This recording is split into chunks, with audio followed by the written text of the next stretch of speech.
तो आज हम लोग चर्चा करें जयशंकर प्रसाद जी का छायावादी कवि। छायावाद हमारे हिंदी साहित्य के इतिहास का एक बहुत ही महत्वपूर्ण युग माना जाता है, जिसमें हिंदी खड़ी बोली का भी उद्भव हुआ, विकास हुआ।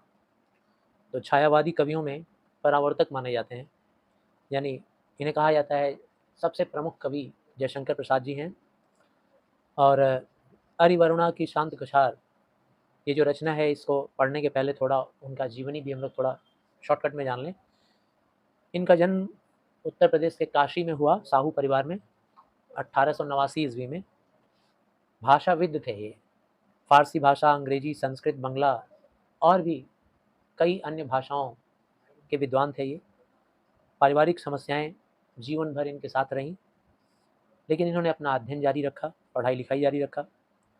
बहुमुखी प्रतिभा के धनी माने जाते हैं ये, मल्टी टैलेंटेड जिसे हम लोग कहते हैं इंग्लिश में, बहुमुखी प्रतिभा।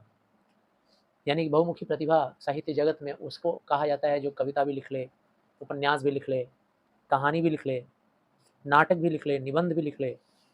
तो कई विधा की रचनाओं में निपुण थे ये। और इनके जो मुख्य रचनाएं हैं वो दूसरे पैराग्राफ में दिया है, वो आप लोग पढ़ेंगे, अच्छी तरह से तैयार करेंगे, क्योंकि कवि परिचय के ऊपर से भी प्रश्न बनता है। अब आइए कविता की ओर। अरिवरुणा की शांत कछार जो शीर्षक है, अरि का मतलब संबोधन है ये। जैसे हम लोग बोलते हैं अरे अरे ओ, तो अरे वरुणा, ठीक है ना। जैसे बोलेंगे अरे करुणा, तो यहाँ क्या है, अरे वरुणा। वरुणा क्या है, तो भाई काशी में नदी है एक, और उसकी शांत कछार। कछार किसे कहते हैं, तो नदी के किनारे का जो तटवर्ती इलाका होता है, जो जगह होता है। अब किसी नदी के किनारे अगर आप गए हो तो आपको व्यक्तिगत अनुभव होगा। आप जाओगे तो आपको पता चलेगा कि नदी का किनारा बड़ा शांत होता है, रेतीला होता है, एकदम शांत। खरबूज तरबूज की खेती होती है, पटल वटल की खेती होती है, ठीक है। और एकदम सन्नाटा सा छाया रहता है। कुछ चिड़ियाएँ जो थोड़ा समय जल पे अपना समय बिताती हैं, थोड़ा कछार पर, वो दिखती हैं। तो काफ़ी शांत रहता है, ध्यान के लिए, मन का योग लगाने के लिए, ईश्वर के प्रति योग के लिए, ध्यान के लिए, चिंतन मंथन करने के लिए ये स्थान जो होता है काफ़ी रुचिकर होगा। जो भी ध्यान लगाना चाहे, मंथन चिंतन करना चाहे, तो इसका एक विशेष महत्व है वरुणा नदी के शांत कछार का, ठीक है। कछार कहा जाता है, समझ गए किसे कहा जाता है, उस इलाके को जो तटवर्ती इलाका है, यानी कि तट किनारे वाला जो है इलाका। तो कविता में अ, गौरव गाथा सुनाई गई है किसकी, मूलगंध कुटी बिहार की। मूलगंध कुटी बिहार कहा जाता है उस विशेषकर उस स्थान को जहाँ से गौतम बुद्ध ने अपने बौद्ध धर्म का प्रचार प्रसार करना शुरू किया। यही वरुणा नदी का किनारा था जहाँ से गौतम बुद्ध ने अपने उपदेशों को प्रचार प्रसार करना शुरू किया। यही उन्होंने, कहा जाता है कि सबसे पहला उपदेश दिया वरुणा के शांत कछार पर। और इसीलिए हाँ, उपदेश मतलब प्रीचिंग इंग्लिश में कहते हैं, यानी कि शिक्षा, ज्ञान देना शुरू किया उन्होंने यहीं से। तो सिर्फ गौतम बुद्ध के लिए ही नहीं प्रसिद्ध है, बल्कि ऋषि मुनि, बड़े बड़े ज्ञानी, धर्मवेत्ता, उन लोगों के लिए भी ये जगह काफ़ी प्रसिद्ध है। तो आइए पढ़ें, कविता की ओर चलें। अरिवरुणा की शांत कछार, तपस्वी के विराग की प्यार। तपस्वी गौतम बुद्ध की बात ले लीजिए, या गौतम बुद्ध के जैसे अन्य ऋषियों मुनियों की बात ले लीजिए, उन अन्य विद्वानों की बात ले लीजिए जो लोग चिंतन मंथन करने के लिए संसार को छोड़कर वैराग्य अपनाते थे। वैराग्य किसे कहते हैं भाई, जो अनुराग का उल्टा है। अनुराग क्या होता है, हर चीज़ों से मन लगाना, और वैराग्य क्या होता है, हर चीज़ों से मन को दूर रखना। तो वैरागियों का प्यार, यहाँ लिखा है विराग का प्यार। विराग यानी कि वैराग। तो जो वैरागी होते हैं उनका प्यार है, उनका प्यार क्या, उनका प्यार है ये वरुणा की शांत कछार। ऐसे वैरागियों को तपस्वी कहा गया है, जो अलौकिक बातों को, अलौकिक बात मतलब देवी देवता दर्शन, उनके दर्शन की बात, देवी देवताओं के गुणों की बात, ठीक है ना, इस संसार के परे जो दूसरा संसार है उसकी बात, उसे कहते हैं अलौकिक दुनिया, ठीक है ना। तो ऐसे अलौकिक बातों पर विचार करने वाले जो तपस्वी थे, जो वैरागी थे, उनका प्यार तू शांत कछार, हरि वरुणा की शांत कछार, तू ही तो है। क्यों, कौन है भाई? वैरागियों की प्यार, यानी उनकी सबसे पहली चॉइस है तू ही, ठीक है ना, यही है राइट चॉइस। सतत व्याकुलता के विश्राम, सतत व्याकुलता यानी कि सतत का मतलब क्या होता है? सदा, हमेशा से ही, ठीक है ना, सदा हमेशा से ही। व्याकुलता के विश्राम, जब मनुष्य इस सांसारिक दुनिया में रहता है, इस जगत में, तो यहाँ नाना प्रकार के बंधनों में बंध जाता है। भाव सागर है ये, माता पिता का चिंता, पत्नी का प्रेम पत्नी का चिंता, बच्चों का प्रेम बच्चों की चिंता, भाई बहन का प्रेम उनका चिंता, ठीक है ना। तो कभी कभी इंसान बहुत ही व्याकुल हो जाता है। जब व्याकुल हो जाता है तो उसको अलौकिक शक्ति ही उसके मन को शांत कर सकती है, ठीक है ना। जब हम लोग को कहीं आसरा नहीं मिलता है तो हम लोग कहाँ जाते हैं भाई? हम लोग चले जाते हैं भगवान की शरण में, हम लोग ईश्वर की शरण में जाते हैं, वही हम लोगों को शांत करते हैं, हमारे दिमाग को शांत करते हैं। तो कहा गया है सतत व्याकुलता के विश्राम, सदा से ये मन व्याकुल है, और ऐसे व्याकुल रहने वाले मन को विश्राम मिलता है कहाँ? तेरे ही कछार पे, तेरे ही शांत कछार पे। तू ही तो है जो व्याकुल मन को शांति देती है। अरे ऋषियों के कानन कुंज, जगत नश्वरता से लघु त्राण, लता पादप सुमनों के पुंज। अरे ऋषियों के कानन कुंज, अरे अरे वरुणा की शांत कछार तू ही तो है। कौन है भाई? ऋषियों के कानन कुंज, ऋषियों महामुनियों के कानन कुंज, कानन मतलब भाई होता है क्या? वन, और कुंज मतलब प्रदेश। तो वन वाला प्रदेश, जंगलों वाला प्रदेश, नदी के किनारे तो एकदम रेत होता है, थोड़ी दूर और आगे जाने पर जंगल। पुराने ज़माने में, आजकल तो जंगल रहने की जगह ही नहीं है भाई, वहाँ बिल्डिंगें बन जा रही हैं। पुराने ज़माने में नदी से थोड़ी दूर पर आगे चलने पर तुमको वन प्रदेश मिलता है, और उसी वन प्रदेश में ऋषि मुनि बैठकर अपना योग साधना किया करते थे। तो ऋषियों के कानन कुंज, जगत नश्वरता से लघु त्राण, ये जो जगत है नश्वर जगत है, यहाँ जो जन्म लेता है वो मृत्यु को भी प्राप्त होता है। इसीलिए ऐसी जगत को क्या कहा जाता है? ऐसे जगत को कहते हैं नश्वर। हम और तुम क्या हैं? नश्वर हैं। तो इस नश्वर जगत का लघु त्राण, अगर इस जगत से तुमको आश्रय चाहिए, थोड़ा सा दूर जाना है इस जगत से, मोह माया के जगत से, जीवन मृत्यु की जगत से, थोड़ा अगर आश्रय चाहिए, विश्राम चाहिए, तो कहाँ मिलेगा? वरुणा की शांत कछार। लता पादप सुमनों के पुंज, ये उसकी विशेषता वर्णन की जा रही है। पादप सुमनों के पुंज, लता, लता जानते हो ना भाई, पेड़ों की जो लताएं होती हैं, मनी प्लांट के जैसा, लताएं। पादप मतलब वृक्ष, ठीक है ना, वृक्षों से भरी हुई, लताओं से भरी हुई। सुमनों के पुंज, सुमन का मतलब पुष्प, पुष्पों का पुंज, पुंज यानी समूह, ठीक है ना, पुष्पों का समूह, वृक्षों का समूह। तुम्हारी कुटिया में चुपचाप चल रहा था उज्जवल व्यापार। तुम्हारी कुटिया में मतलब वरुणा की शांत कछार की कोई कुटिया नहीं है। कल्पना करो कि ये जो पुंज प्रदेश है, यानी कि ये जो इलाका है, जो वृक्षों से, लताओं से, फूलों से भरा हुआ, जंगलों से भरा हुआ ये जो इलाका है, इसी में चल रहा था कौन सा? उज्जवल व्यापार। उज्जवल मतलब प्रकाशवान व्यापार। भाई उज्जवल किसको कहते हैं? जो जिसको इंग्लिश में लोग बोलते हैं ब्राइट। तुम्हारा फ्यूचर ब्राइट है, तुम्हारा भविष्य उज्जवल है ना, प्रकाशमान है, प्रकाशवान है। तो यहाँ बोलने का मतलब है कि मनुष्य के भविष्य का जो उज्जवल चर्चा था, यानी कि भविष्य को कैसे उज्जवल बनाया जाए मनुष्य का, वो चर्चा इसी शांत कछार पर चला करता था, यहीं पर वो व्यापार होता था।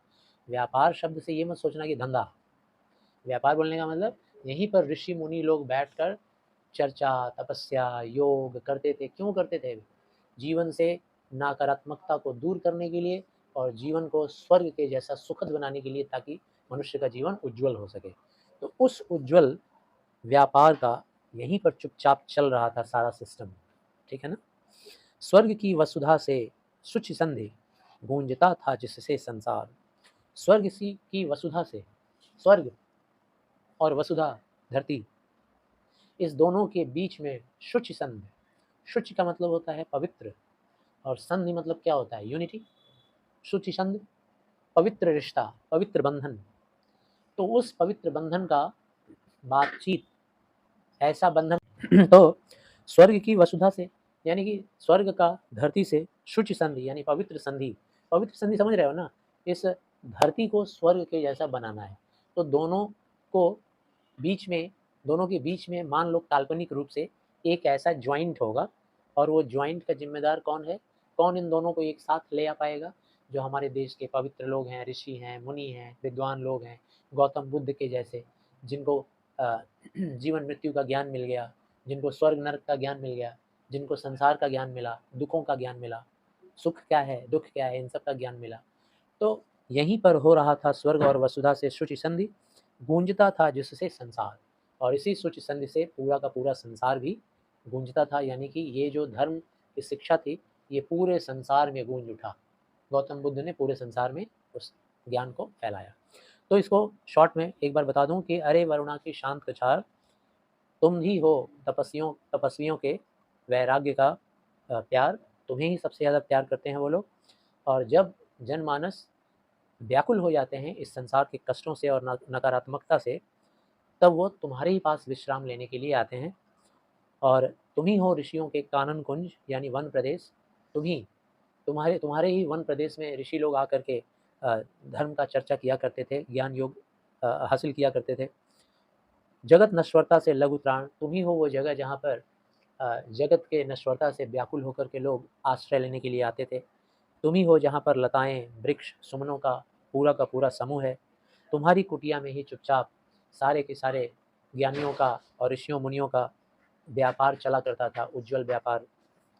तुम ही हो जहाँ पर स्वर्ग और धरती के बीच का एक पवित्र रिश्ता बांधा गया, और तुम ही हो जहाँ पर धर्म की बात सारी दुनिया में फैलाई गई।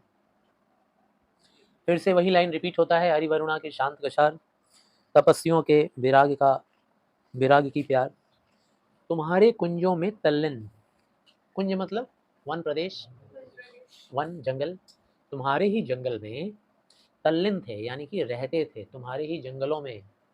वरुणा, तुम्हारे ही किनारे जो जंगल है उसमें रहते थे।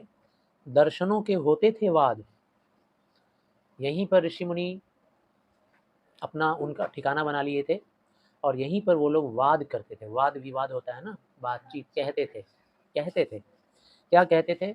दर्शन की बातें, जीवन दर्शन की बातें, इंग्लिश में जिसे कहते हैं फिलॉसफी, फिलोसफिकल बातें, चर्चाएं यहीं होती। देवताओं के प्रादुर्भाव यही वो जगह था जहाँ देवताओं का प्रादुर्भाव होता था, यानी उनका निवास, उनका वास होता था। भाई जहाँ पवित्रता होगी, जहाँ साधु संत होंगे, जहाँ ज्ञानी महापुरुष होंगे, वहीं ईश्वर होंगे। तो यहीं पर ईश्वर का भी वास होता था। स्वर्ग के सपनों के संवाद, यहीं पर सारे ऋषि मुनिगण स्वर्ग के सपनों की बातचीत करते थे, यानी कि धरती को स्वर्ग बनाना है ऐसा सपना देखा गया था, और उसके ऊपर संवाद होता था, वाद विवाद होता था। यहीं पर धरती को स्वर्ग कैसे बनाएं, कैसे बनाएंगे भाई? धरती के सारे अवगुण, सारे पाप, सारे नकारात्मक शक्तियों को जब हम हटा देंगे तो इज इक्वल टू स्वर्ग हो जाएगा, स्वर्ग के बराबर हो जाएगा। स्निग्ध तरु की छाया में बैठ परिषद करती थी सुविचार। स्निग्ध तरु, स्निग्ध का मतलब कोमल, ठीक है ना, तरु का मतलब वृक्ष। तो कोमल, इसी इसी वरुणा के किनारे जो वृक्ष थे, उन वृक्षों के कोमल छाया के नीचे बैठकर यहीं पर चर्चाएं होती थी। परिषदें, परिषदें मतलब सभाएं, ज्ञानियों के, महात्माओं की सभाएं यहाँ बैठा करती थी, और बैठकर यहीं से सुविचार फैलता था। सुविचार यानी कि कैसे क्या किया जाए कि धरती को स्वर्ग के तरह से बना दिया जाए। भाग कितना लेगा मस्तिष्क, हृदय का कितना है अधिकार। यहीं पर चर्चाएं होती थी कि जो नया जीवन बनेगा, नया जो धरती बनेगी स्वर्ग के समतुल्य, उसमें ज्ञान कितना लेगा भाग, और हृदय लेगा कितना भाग। देखो किसी भी चीज़ को बनाने में ज्ञान और हृदय दोनों की आवश्यकता है। हृदय यानी कि प्रेम, है ना, भावना। तो भावुकता भी जरूरी है, और ज्ञान का अंश होना भी जरूरी है। बहुत ज्ञानी हो और भावना नहीं है तो तुम जीरो व्यक्तित्व हो, शून्य, हृदयहीन हो। और बहुत भावुक हो और ज्ञान नहीं है तो सब तुमको लूट के चले जाएंगे, तो भी तुम ज़ीरो हो। तो दोनों का सामंजस्य होना चाहिए, दोनों की बराबरी होनी चाहिए। कितना भावुकता हो, कितना ज्ञान हो, उसकी चर्चा भी यही होती थी। हृदय का कितना है अधिकार, अरिवरुणा की शांत कछार, तपस्वियों के विराग की प्यार। अब फिर तीसरे स्टैंजा पे हम लोग आ गए हैं।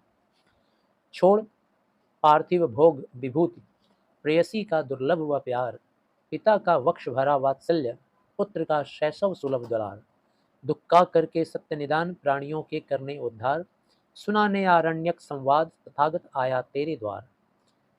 अब देखो, मुझे लगता है वीडियो काफ़ी लंबा ना हो जाए, तो 2 पार्ट में मैं बांटूंगा, यहीं तक एक पार्ट कर दूंगा और उसके बाद वाला दूसरे पार्ट में बना दूंगा। तो तीसरा वाला देखो स्टैंजा आखिरी। इस स्टैंजा में बात हो रही है, इस पैराग्राफ में बात हो रही है गौतम बुद्ध की। छोड़कर पार्थिव भोग विभूति, पार्थिव, तुमने सुना होगा कि उनका पार्थिव शरीर आज यहाँ ले जाया जाएगा, सुने होगे, मरा हुआ। तो पार्थिव मतलब मरा हुआ नहीं, सांसारिक, जो शरीर संसार में था। पार्थिव का मतलब होता है सांसारिक। तो छोड़कर पार्थिव भोग, सांसारिक सुख सुविधा भोग को छोड़कर, विभूति, और सांसारिक विभूति को छोड़कर, विभूति मतलब बुद्धि, विवेक, समझदारी। सांसारिक समझदारी क्या होती है? मेरा बेटा खुश रहे, मेरी पत्नी को हम खुशी दे दें, मेरे मम्मी पापा को हम खूब भक्ति दिखाएं, मेरे दोस्तों के साथ हम ऐसा रहें, ये विभूतियाँ हैं। ये जो रिश्ते नाते हैं, ये हमारी विभूतियाँ हैं, मोह माया। तो इस सांसारिक विभूति को, सांसारिक भोग को, सब चीज़ को छोड़कर प्रेयसी का दुर्लभ हुआ प्यार। प्रेयसी का, भाई शादी भी होती है दुर्लभ, शादी बहुत सुलभ चीज़ नहीं है, ठीक है ना, वो बहुत दुर्लभ चीज़ है, बहुत उसके लिए गुणवान बनना पड़ता है, तब शादी होती है। कई घरों में देखे होंगे लोग लड़की पर दबाव देते हैं, पढ़ ले, मेहनत कर ले, नहीं तो तेरी शादी नहीं होगी। लड़कों को लोग बोलते हैं बुरी आदतें मत अपना, ठीक है, पैसे बचा, नहीं तो घर कैसे संभालेगा, शादी नहीं होगी। तो बड़ा दुर्लभ है विवाह, इतना आसानी से नहीं हो जाता है। तो गौतम बुद्ध को दुर्लभ जो प्रेम था अपनी प्रेयसी का, पत्नी का, वो भी उन्होंने छोड़ दिया। मिला था लेकिन छोड़ दिया। पिता का वक्ष भरा वात्सल्य, और पिताजी का वक्ष, सीना, वात्सल्य से भरा हुआ है। सीना बोलने का मतलब दिल, दिल में पूरा बच्चे के प्रति प्यार। उस बच्चे के प्यार को क्या बोलते हैं? वात्सल्य, वात्सल्य प्रेम, वात्सल्य रस पढ़े थे हम लोग कृष्ण में, है ना। तो वात्सल्य से भरा हुआ स्नेह, सीना, हृदय, पिताजी को भी छोड़ दिए। पुत्र का शैशव सुलभ दुलार, और पुत्र के प्रति जो उनके अंदर दुलार था, शैशव का मतलब क्या होता है? छोटा सा जो बचपन वाला दुलार होता है, बच्चों का बहुत प्यारा होता है, उस दुलार को भी उन्होंने त्याग दिया। हाँ, उनका बेटा भी था एक, बेटे को छोड़ दिया, पत्नी को छोड़ दिया, सब को छोड़ दिया। सोचो, राजकुमार थे सिद्धार्थ। दुख का करके सत्य निदान, प्राणियों का करने उद्धार। निकल पड़े कहाँ भाई?